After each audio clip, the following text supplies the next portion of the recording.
दोस्तों, धर्मशास्त्रों के अनुसार घर की इन 3 महिलाओं को एकादशी का व्रत कभी भी नहीं रखना चाहिए। ऐसा करने से श्री हरि विष्णु का अपमान माना जाता है। भूल कर भी आप ऐसा अनर्थ मत करिएगा। साथ ही साथ जानिए एकादशी के व्रत में कौन कौन सी सावधानियां बरतनी चाहिए। दोस्तों, गुरुजी ने अपनी अभी की ही कथा में भक्तों को बताया कि इन 3 औरतों को कभी भी एकादशी का व्रत नहीं रखना चाहिए, नहीं तो इन औरतों को घोर पाप लगता है। विष्णु भगवान और माता लक्ष्मी की कृपा से भी वंचित होना पड़ता है। लेकिन आखिर क्यों इन 3 औरतों को व्रत नहीं रखना चाहिए? व्रत रखना तो औरतों का प्रथम कर्तव्य होता है। व्रत रखने से पति की उम्र बढ़ती है। तो फिर गुरुजी ने आखिर क्यों क्यों कहा ऐसा? क्या आप भी जानना चाहते हैं तो वीडियो के आखिरी तक बने रहे हमारे साथ। दोस्तों, स्वागत है आपका वास्तुशास्त्र ज्ञान पर। आगे बढ़ने से पहले वीडियो को लाइक जरूर कर दे, जिससे कि भगवान श्री हरि विष्णु और माता लक्ष्मी जी की कृपा आप पर सदैव बनी रहे। चलिए वीडियो में आगे बढ़ने हैं। दोस्तों, एकादशी, जो कि श्री हरि का दिन माना गया है, और यह भी कहा गया है कि देवी देवताओं के जो व्रत होते हैं उन्हें आप करो ना करो, आपकी मर्जी, इससे कोई पाप नहीं लगेगा। लेकिन एकादशी के व्रत को अगर न किया जाए तो उसे बहुत बड़ा अपराध लगता है, क्योंकि इस दिन अन्न में कलयुग का निवास होता है। शास्त्रों में स्पष्ट रूप से बताया गया है कि जो व्यक्ति इस व्रत को भली भांति पूरा कर लेता है तो भगवान श्री हरि उसके सारे कष्टों को हर लेते हैं। आप चाहे कितने भी गरीब क्यों न हो, श्री हरि विष्णु आपको सभी कष्टों से बाहर निकाल लेते हैं। लेकिन ये व्रत आपको सच्ची श्रद्धा से ही रखना है। अगर सच्ची श्रद्धा न हो तो आप इस व्रत को भूल जाएं, क्योंकि शास्त्रों में इस व्रत को अहम भूमिका दी गई है। इस व्रत को करने वाला व्यक्ति माता लक्ष्मी की कृपा पाता है। लेकिन इसी के साथ ही क्या आप जानते हैं, घर में ऐसी 3 महिलाएं होती हैं जिन्हें एकादशी का व्रत गलती से भी नहीं रखना चाहिए। श्री हरि हो जाते हैं क्रोधित, माता लक्ष्मी रुष्ट हो जाती हैं। दोस्तों, आप ऐसा पाप कभी मत करना, नहीं तो आपको नरक में भी जगह नहीं मिलेगी। तो चलिए जानते हैं दोस्तों। नंबर 1, क्या तलाकशुदा औरत एकादशी व्रत रख सकती है? दोस्तों, ये व्रत सच्ची श्रद्धा और भक्तिभाव से किया जाता है। पुराणों में बताया जाता है कि पति पत्नी मिलकर जब व्रत को पूरा करते हैं तो कई शक्तियां एक साथ जुड़ जाती हैं और बन जाता है महासंजोग। ऐसे में पुराणों में बताया जाता है कि दोनों पति पत्नी अगर किसी कारणवश अलग हो गए हैं और ऐसी स्थिति में आप पति से अलग होकर एकादशी का व्रत करती हैं तो महालक्ष्मी का अपमान माना जाता है, क्योंकि यह व्रत भक्ति भाव और प्रेम को दर्शाता है। ऐसे में अगर आप अपने पति से अलग होकर एकादशी का व्रत करती हैं तो इसे पाप माना जाता है। श्री हरि क्रोधित हो जाते हैं और आपका व्रत भंग हो जाता है। इसीलिए तलाकशुदा महिला एकादशी का व्रत कभी भी न करे। व्रत आप तभी करें जब आप अपने पति के साथ प्रेम भाव से रह रही होती हैं। क्रोध में आकर पति से अलग होकर इस व्रत को नहीं किया जाता, क्योंकि इस व्रत में मुख से गाली देना भी पाप माना जाता है। नंबर 2, क्या मासिक धर्म में एकादशी व्रत किया जा सकता है? वैदिक रीति रिवाजों के अनुसार मासिक धर्म के दिनों में महिलाओं को धार्मिक कार्यों से दूर रहना चाहिए। इन दिनों में महिलाओं को मंदिर जाने की इजाजत नहीं होती। साथ ही साथ पूजा पाठ का सामान और मूर्ति को हाथ लगाना भी अशुभ माना जाता है। जी हां दोस्तों, ये तो सही है कि मासिक धर्म के समय महिलाओं को पूजा पाठ इत्यादि करने से मना किया जाता है। लेकिन अगर व्रत के बीच किसी महिला को मासिक धर्म आ जाए तो व्रत तोड़ने की कोई आवश्यकता नहीं है। आप बाकियों से दूरी बना करके सभी नियमों का पालन कर सकती हैं। पूजा पाठ से दूरी बनाकर अन्य नियमों का ठीक वैसे ही पालन करें जैसे कि सामान्य दिनों में करती हैं। ऐसे में आप पूजा पाठ किसी दूसरे से करा सकती हैं। इससे भी आपको व्रत का उतना ही फल मिलेगा जो शास्त्रों में बताया गया है, क्योंकि ये प्रकृति का चक्र है। इसमें इंसान का कोई हाथ नहीं होता और ना ही इसमें कुछ गलत है। किसी भी कार्य या ईश्वर के प्रति आस्था इंसान के मन और विचारों से जुड़ा हुआ है। शरीर तो महज एक जरिया है।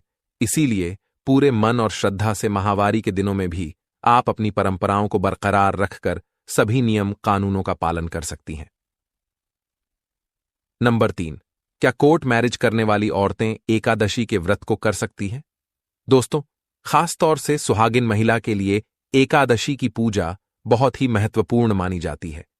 एकादशी का व्रत पूर्ण रूप से करने से ही वैवाहिक जीवन, संतान की पूर्ति, धन दौलत, मोक्ष की प्राप्ति सब हासिल हो जाता है और पति पत्नी को 7 जन्मों तक का साथ मिल जाता है।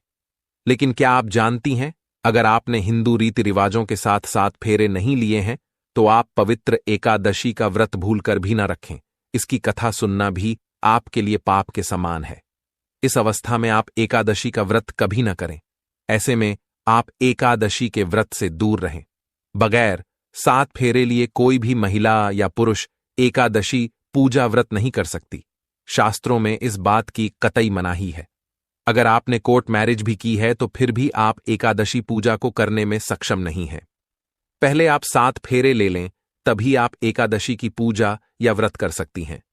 7 फेरे लेने के बाद आप किसी भी धार्मिक कार्य में शामिल भी हो सकती हैं।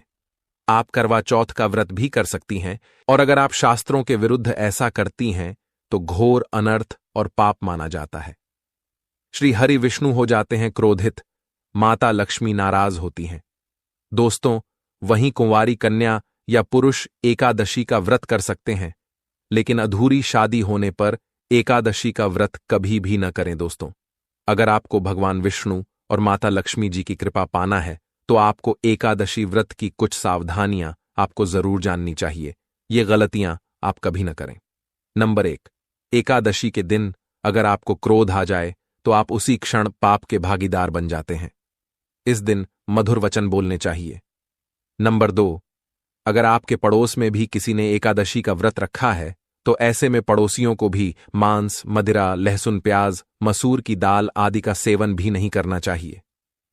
नंबर 3, इस दिन आपको ब्रह्मचर्य का पालन करना चाहिए, संबंध नहीं बनाना चाहिए, नहीं तो नरक में भी स्थान नहीं मिलेगा। नंबर 4, इस दिन आपको ब्रश आदि नहीं करना चाहिए, नींबू, जामुन या आम की पत्ती चबा लेना चाहिए और नियम की टहनी से दांत साफ करना चाहिए। इन पौधों से पत्ता तोड़ना भी वर्जित है। ऐसे में आप गिरा हुआ पत्ता ही लेकर सेवन करें। नंबर 5, यदि यह संभव हो तो पानी से 12 बार कुल्ला करने के बाद फिर स्नान आदि करें। मंदिर में जाकर गीता पाठ करें या पुरोहित जी से गीता पाठ कर श्रवण करें। एकादशी के दिन आपको क्रूर, पाखंडी, दुराचारी मनुष्य से बात नहीं करना चाहिए और ना ही किसी का दिल दुखाना चाहिए। रात्रि को जागरण कर कीर्तन करना चाहिए। नंबर 6, तत्पश्चात ओम नमो भगवते वासुदेवाय नमः इस द्वादशी मंत्र का जाप करें। रामकृष्ण, नारायण, विष्णु भगवान आदि के नामों को जपे। नंबर 7, भगवान विष्णु का स्मरण कर प्रार्थना करें और कहें कि हे त्रिलोकीनाथ, मेरी लाज आपके हाथ है, अतः मुझे इस प्रण को पूरा करने की शक्ति प्रदान करें। नंबर 8, ऐसी गलती मत करना। एकादशी के दिन गलती से भी घर में झाड़ू नहीं लगाना चाहिए, क्योंकि इस दिन चींटी आदि सूक्ष्म जीवों की मृत्यु आपके झाड़ू लगाने से हो सकती है। इसलिए एक दिन पहले ही घर की साफ सफाई कर ले। दोस्तों, एकादशी के दिन भगवान राम की पूजा करना भी शुभ माना जाता है।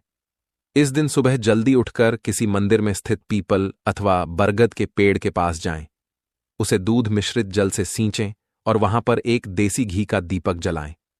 इसके बाद वहां पर थोड़ी देर शांति से बैठकर भगवान राम का स्मरण करें। यह मानसिक अशांति और तनाव को दूर करता है। और दोस्तों, सबसे जरूरी बात कि एकादशी को चावल का सेवन विशेष रूप से वर्जित है, क्योंकि चावल का संबंध चंद्रमा से होता है। चंद्रमा जल तत्व का कारक है और एकादशी के दिन जल तत्व का अधिक सेवन करने से मन की शांति और व्रत का प्रभाव कम हो सकता है। चावल के सेवन से चंद्रमा की दशा और कमजोर हो सकती है, जिससे मानसिक तनाव और अस्थिरता बढ़ सकती है। हां, एक बात और कि एकादशी के दिन मांसाहार, अंडे और तामसिक भोजन का सेवन वर्जित है। इन खाद्य पदार्थों का संबंध राहु और केतु जैसे अशुभ ग्रहों से होता है। इनका सेवन करने से राहु और केतु के प्रभाव बढ़ सकते हैं, जिससे जीवन में नकारात्मकता और मानसिक तनाव बढ़ सकता है। इसलिए इस दिन विशेष रूप से क्रोध, विवाद और कटु वचन से बचना चाहिए। मंगल और शनि ग्रह का संबंध क्रोध और विवाद से होता है। एकादशी के दिन इन ग्रहों का अशुभ प्रभाव बढ़ सकता है, जिससे जीवन में संघर्ष और मानसिक तनाव बढ़ सकता है। इससे ग्रहों की स्थिति बिगड़ सकती है और व्रत का पुण्य नष्ट हो सकता है। और हां, एकादशी के दिन नकारात्मक विचार, बुरी संगति और अधार्मिक कार्यों से बचना चाहिए। इस दिन बृहस्पति ग्रह की कृपा प्राप्त करने के लिए सकारात्मक और धार्मिक विचारों का पालन करना आवश्यक है। नकारात्मक कर्म करने से बृहस्पति कमजोर हो सकता है, जिससे ज्ञान, धन और धार्मिकता में कमी आ सकती है। इसीलिए दोस्तों, एकादशी के दिन दान और पुण्य कार्य करना अत्यंत शुभ माना जाता है। इस दिन दान न करना या गलत चीजों का दान करना, जैसे चमड़े या मांस का दान, ग्रहों के अशुभ प्रभाव को बढ़ा सकता है। यह आपके जीवन में शनि और राहु के नकारात्मक प्रभाव को मजबूत कर सकता है। देखिए, एकादशी का व्रत पूरे विधि विधान से करना चाहिए। अधूरा या लापरवाही से किया गया व्रत ग्रहों के शुभ प्रभाव को कम कर सकता है। इससे चंद्रमा और बृहस्पति ग्रह के अशुभ प्रभाव बढ़ सकते हैं, जो मानसिक और आध्यात्मिक अशांति का कारण बन सकते हैं। इन ज्योतिषीय दृष्टिकोणों से इन गलतियों से बचने पर एकादशी का व्रत पूरी तरह से सफल और फलदायी होगा और ग्रहों की शुभता आपके जीवन में सकारात्मक बदलाव लाएगी। और ज्योतिषीय दृष्टिकोण से एकादशी के दिन केवल ये 2 मुख्य उपाय करने से जीवन में विशेष लाभ और ग्रहों की शुभता प्राप्त हो सकती है। नंबर 1, विष्णु सहस्र नाम का पाठ। एकादशी के दिन विष्णु सहस्र नाम का पाठ करना अत्यंत प्रभावशाली उपाय माना जाता है। यह पाठ शनि, राहु और केतु के अशुभ प्रभावों को कम करता है। साथ ही यह बृहस्पति ग्रह को भी बलवान बनाता है, जिससे जीवन में ज्ञान, समृद्धि और धार्मिकता का वास होता है। इस उपाय से व्यक्ति के जीवन में शांति, स्थिरता और मानसिक शांति आती है। नंबर 2, तुलसी के पौधे की पूजा और दीपक जलाना। एकादशी के दिन तुलसी के पौधे की पूजा करना और उसके सामने घी का दीपक जलाना विशेष रूप से शुभ माना जाता है। तुलसी का संबंध बृहस्पति और विष्णु भगवान से होता है। इस उपाय से बृहस्पति के दोष दूर होते हैं और जीवन में समृद्धि, संतान सुख और मानसिक शांति प्राप्त होती है। साथ ही घर में सकारात्मक ऊर्जा का संचार होता है और रोगनाशक शक्ति बढ़ती है। इन दोनों उपायों से एकादशी का व्रत अधिक फलदायी होता है और भगवान विष्णु की कृपा से जीवन में सुख, शांति और समृद्धि का आगमन होता है। उम्मीद करते हैं कि गुरुजी की बताई हुई ये बातें आपको जरूर पसंद आई होगी। अगर आपको यह वीडियो अच्छी लगी हो तो वीडियो को लाइक जरूर कर दीजिएगा और कमेंट बॉक्स में सच्चे दिल से एक बार भगवान श्री हरि विष्णु का जयकारा जरूर लगा दें। बोले जय श्री हरि विष्णु, जय माता लक्ष्मी।